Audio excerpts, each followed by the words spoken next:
Hello, math students. This is just a quick um, video aimed at making sure you totally understand what is expected of you for today's work. Today's work is IXL based, but for some of us, IXL is turning into like, let me get it done as quick as possible and hope no one really notices, which is not what you should be doing. So today, we're asking you to go into IXL, which I'm going to go on to right here on the screen.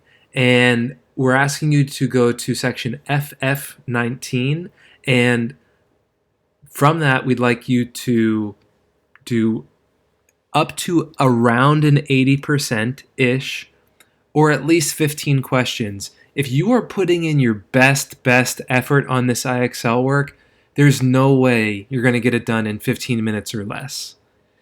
15 questions, you're going to be spending more than a minute per question. It's just, there's no way you're going to do it that much faster.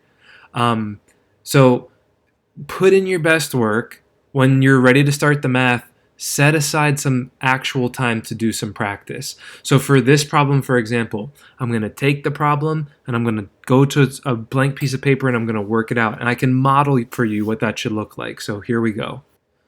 So here's the exact problem from IXL. I just moved it over to a blank screen so that I can work it out. First off, focus yourself from last week, surface area. That means we're going to find the area of a bunch of different surfaces and then add them together. So I'm going to do the list method. I've got the bottom shape, and then I've got 3 sides, and the sides are all identical. So I'm going to put sides, and then in parentheses I'm going to put times 3 because there's 3 of them. So for the bottom, just quickly sketch out the shape. It's a triangle, and the triangle has a base of 5 millimeters, and it has a height going from the bottom up to the tippy top of 4.3 millimeters. So, and feel free to use a calculator, you're going to be doing half times base times height, which is half times 5 times 4.3. Whoa. And that'll give you your area of the bottom shape.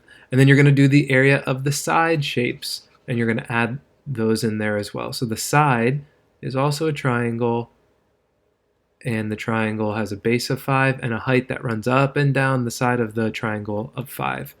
So half times 5 times 5.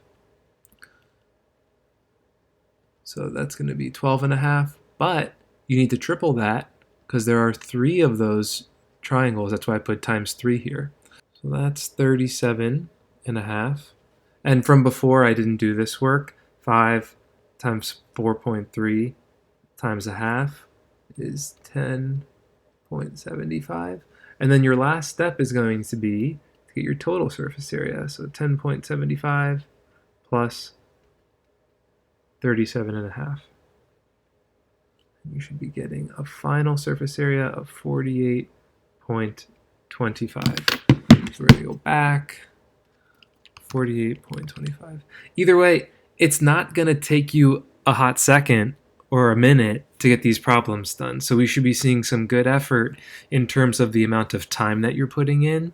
And if it turns out that, let's say you do 2 or 3 in a row and you get them all wrong, maybe you should stop the assignment for a few minutes. Go back to your notes, go back to a previous lesson, maybe even use the example that I just did in this lesson, and really try to figure out, what am I doing wrong? And how can I fix it? Don't just keep going and do 15 questions and get them all wrong and say that that's your best effort. Because we know, all of you, Miss Hitchin, Miss Moore, and we all know you much better than that. And a lot of you are putting in great effort. Some of you are trying to skirt through. Don't do that. Put in your best. If you get stuck, ask us questions. I know it's hard learning from afar, but still, let's try to put in a little bit better. If you have questions about any of this, let us know. Just do your best. You're aiming for an 80%-ish, or do 15 questions. And then that's going to be the end of surface area. For now, we're going to be moving on tomorrow. So this is a final wrap-up of surface area. Good luck. Do your best. Have fun. Smile. Happy Monday. See ya.